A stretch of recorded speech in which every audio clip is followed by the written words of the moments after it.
This is Call of Duty Infinite Warfare. We're here on Xbox Series S taking a look at this far future take on the Call of Duty franchise. When it released, it came, if you got a certain level, bundled with Modern Warfare Remastered, and it was a very interesting experience as they tried to do something very different with the franchise. So be sure to like the video, subscribing's great as well.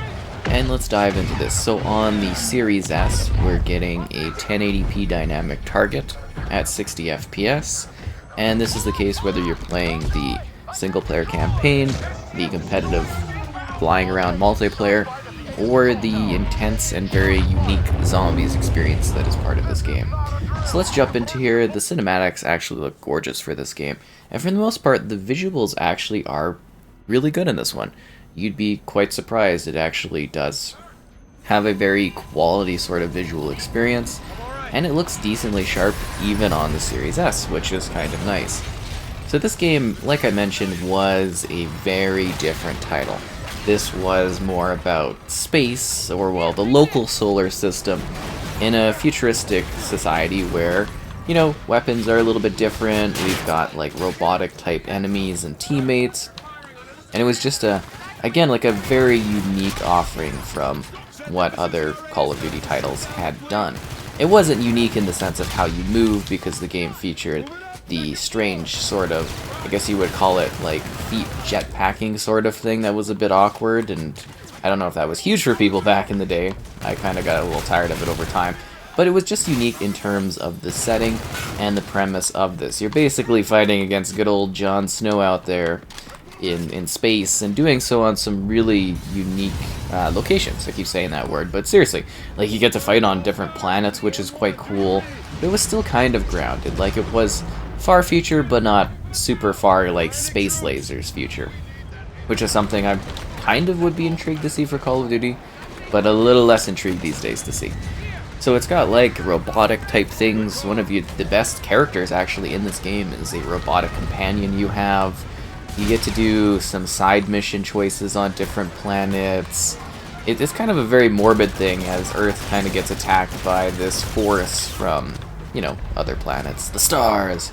They're other humans, but they don't like the Earth too much, and you're kind of the last line of, well, the last big ship thing, and you have to deal with the problem of Jon Snow out there.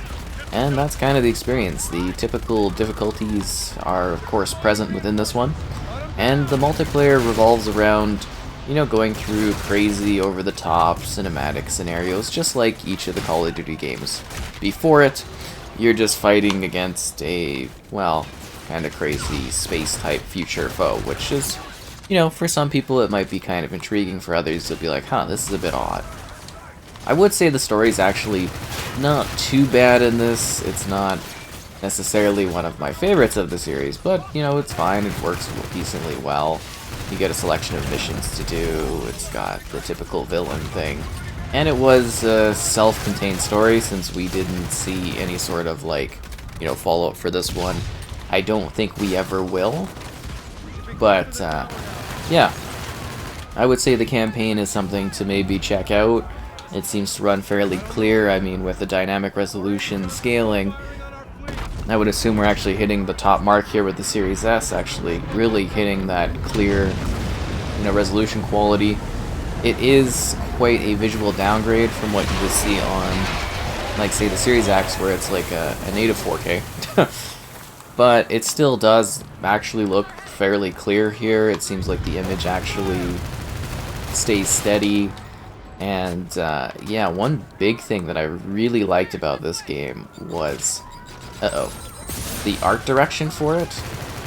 It was actually kind of really morbid too. I just want to put that across there. It's like really almost unsettling, some of the scenarios of like some of like the citizens getting like mowed down. It was a little dark in that regard, a little morbid. But, you know, I do love the art direction and stuff. Like, you get to visit some really cool planets with some really cool lighting to them, and I always thought that was really interesting. Is that Ethan? Oh, look, guys, it's Ethan! Robot pal! He was the most human character in this game. But, you know, it's your typical Call of Duty. It's just in a different setting, right? That's the biggest thing. It's kind of like a what-if scenario. Oh, is that like a citizen with... Oh, no, never mind. I thought it was just like a regular citizen that picked up a gun and was shooting with us, and I was like, I haven't seen that before. Oh no, I can't jump up there. Ethan, give me a boost. But yeah, like all Call of Duty games, it's very much about, hey, scripted sequences, over-the-top action, you know, keeping the adrenaline going, shooting through huge scenarios of enemies, and, you know, all that kind of thing. Okay, are we going to run through that? I guess we are going to run through this. So we're showing off the campaign initially here, but we will of course be showing off the multiplayer, showing off some of the zombies, just so you can get a full scope of everything in this one. And this is what I'm saying is, like, this game is, you know, quite morbid just in its, like, depictions of the War of the Future thing here. It's, kind of a little bit crazy, almost. I remember actually writing a little bit of a piece about how, like, dark this one was. Because it certainly did, not shy away from the side aspects of it. Ooh. Get out of here, machine. See, because it's not only, like, humans, it's futuristic, where we've got these actual, like, kind of killer droids you have to fight. I mean, you got your own, but there's something also terrifying about that aspect of fighting machines out in the field, right? Like, it's kind of nuts. But I think visually they did a pretty good job with this one. You know, performance-wise, it's all smooth running, it looks pretty good. If you've been kind of curious about this one, I think the story, hopefully, is kind of intriguing to you. Oh, jeez, that's terrifying. It didn't really necessarily, like, innovate, one might say, but the biggest change was just like, hey, yo, you're on different planets. I always like to show this portion because it's kind of like the big kickoff, if you get what I mean, where things start to get, like, really crazy for the battles, where you've got, like, just the ignition of the war as things are starting to get going. I always found that to be rather intriguing. And we've got an enemy ship blasting at us. That's fantastic. And a lot of the machine things... What am I getting shot by? Oh, I'm getting flanked by this other thing. A lot of the combative elements of this are, like, futuristic things, like spider robots that are moving around, and these robotic enemies. So it does change up the combat a bit, just in terms of, like, how the troops move through it, especially with the whole jetpack thing, where you're, like, flopping around and stuff. Did I save them? Nope, I did not save that person. And I got myself killed, so that's kind of fun. Shoot them as they approach. Yeah, that probably would be the better idea instead of running at them and running towards something. That's for sure. Let's shoot that down, shoot this guy, and maybe save this person when they're getting attacked by, like, a spider drone thing? Nope, that didn't work. Well, you can't say I didn't try. But, you know, it is mostly regular boots on the ground stuff, but once you do get flopping around, you know, there's some, like, I guess you would say exo stuff. Combat is linear in the campaign. You go scene to scene, just shooting everything you can in sight. And trying to survive. That's right, you gotta keep that jelly up. Why am I... shouldn't be having any issues in this area. Like, this isn't... this isn't very difficult. I don't even have, like... This is just, like, normal stuff. Okay, let's try maybe the Volt on this part. A lot of the guns are, like... You know, they're sort of futuristic, but they're definitely inspired by... you know, things of the past and stuff. Regular weapons that are conventional in warfare today, which makes sense.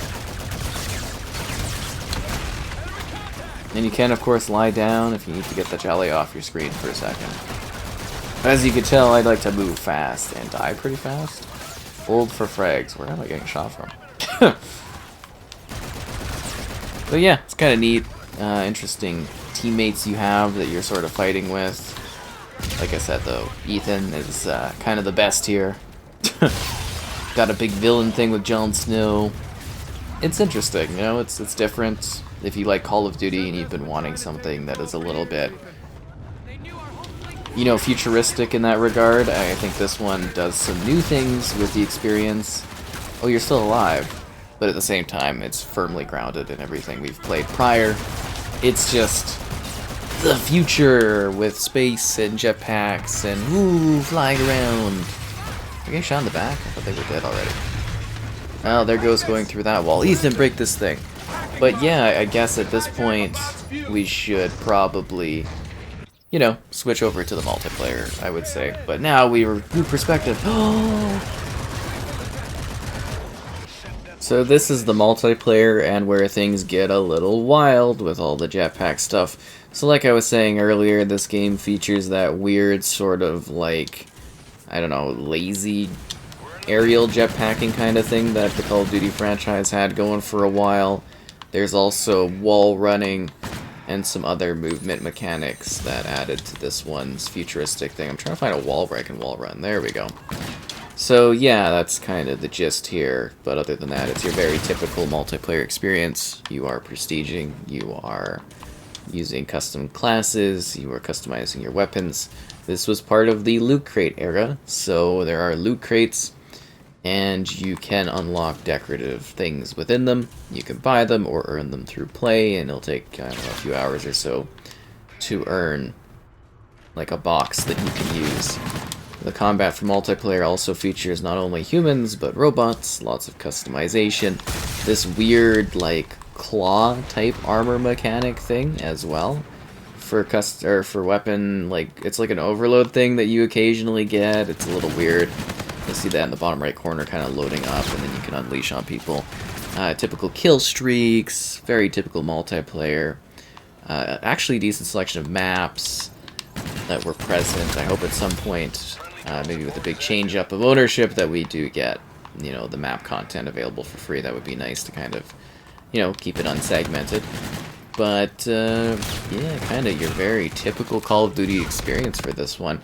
It just has that, like, futuristic angle with a cool aspect of you being able to fight on some really cool planets. I would say that's, like, the standout feature for this one, is the fact that you actually get to fight, you know, on different planets outside of just like Earth terrain. Like you get to fight in some crazy sci-fi places, like the backdrops and whatnot were outstanding for this one. Like seriously, like there's one where there's like a, I don't know how to describe it, but like a huge fiery thing going on. There's one where you're on like some kind of like lift thing in the middle of space and all this stuff's going on, or there's like one on Europa. There's some really neat backdrop places.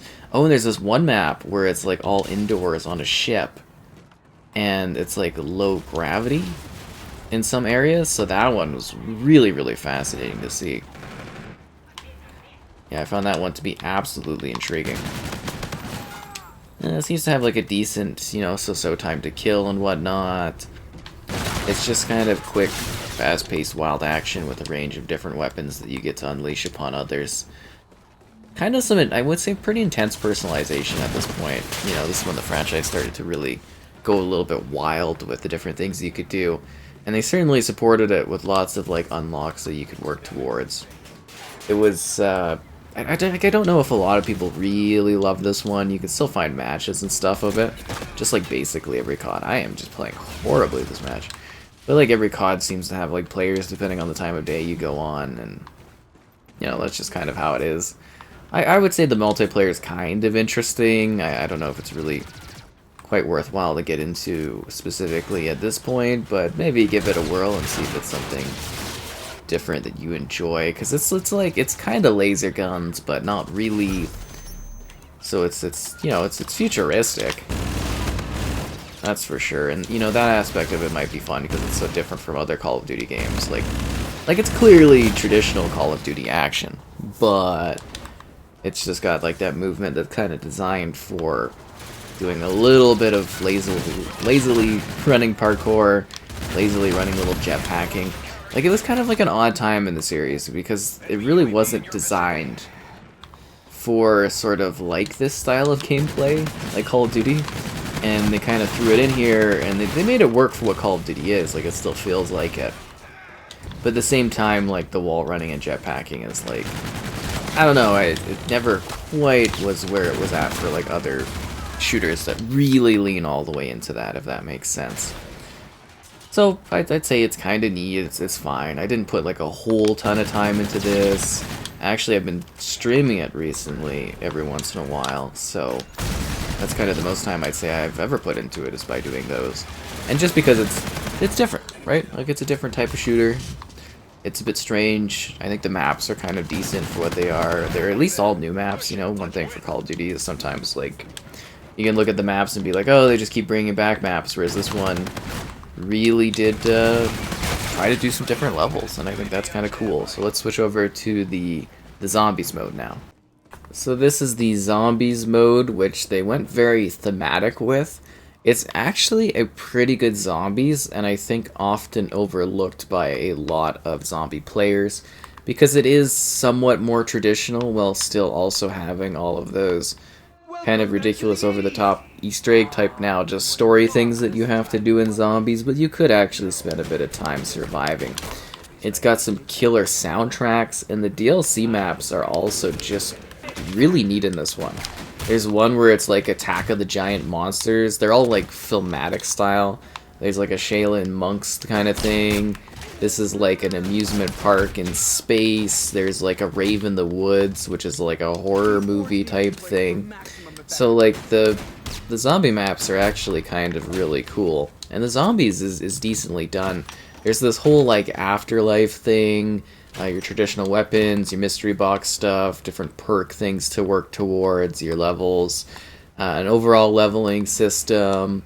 Like, it's quite interesting is the biggest thing. Is it's a very, you know, different sort of experience, which is kind of neat. I think some people will probably find this to be quite cool. I think if you are a fan of more traditional zombies, you might actually find this to be rather interesting, because like I said, it can actually be quite fun. I do find it a bit confusing in regards to like figuring out what exactly I'm supposed to do for that story stuff, but it's definitely got some complicated aspects to it, which is neat. And I love the sense of scope. Like, the maps are actually really big, but also not too ridiculously big. Like, you know, you can get around fine and stuff, and I think that's pretty, you know, well done. Would I like a guided tour? Definitely not. That is for sure. But I do need to find some weapons, otherwise the zombies are going to get me. But yeah, it's just kind of a cool scenario and setup here. You know, the zombies coming in, fighting in this crazy looking amusement park. I should probably buy a weapon. Actually, you know what? I think I have to do that, don't I? A guided tour. Oh no, this is actually like a guided tour. I thought this was the... Oh, never mind. So, yeah, lots of different weapons to use, different things to see. You move through like room to room, fighting off the horde. There are some other little surprise, like, I guess you would say monstrous additions or whatnot in this one. Oh, I didn't want to buy ammo. I was trying to pick up this power clip. Oh, jeez, come on. That's killer. But yeah, it's got a good sense of detail to the zombies. The lost and found. Yeah, I know about the lost and found. You're also supposed to buy self-revive if you're playing solo within the game. Can I turn off the tour? No. Okay. And like I said, usually there'd be like a really kicking soundtrack, but I turned that off just in case. Like, it's got some big hits in it. And it actually has Hasselhoff in here, like DJing, which is kind of interesting. They actually got like a pretty all-star cast to come in and do the zombies. I'd say in general the zombies isn't quite as, you know, I don't know if zombies is quite as interesting in the modern era. Yeah, actually, you know what, I really haven't liked the last couple of zombie games. So this one is really nice because it is a little bit more nostalgic, while also being something that is different, right? Like it was kind of neat for the time. Do I have unlimited? Why wasn't my gun reloading? Don't worry, guys. The zombies ain't got nothing on me. And we can flick the switch, and then the rest of the map will start to open up. You also have to buy doors. You know, try to survive against the undead. Like I said, there's that XP system. It's actually like a pretty well done zombies game. You could find it to be kind of intriguing. This portal is entered elsewhere. Oh no. And you'll never know what kind of crazy things that are gonna happen. I think, you know, you would probably need to spend a lot of time getting to really understand the complexities of these maps. But you can come in here and just survive if you'd like to, and do so on a wide range of maps if you grab the DLC stuff, which again, I'm kind of hoping that DLC perhaps becomes, you know, free or something at some point under new ownership. That would be kind of cool. Just saying.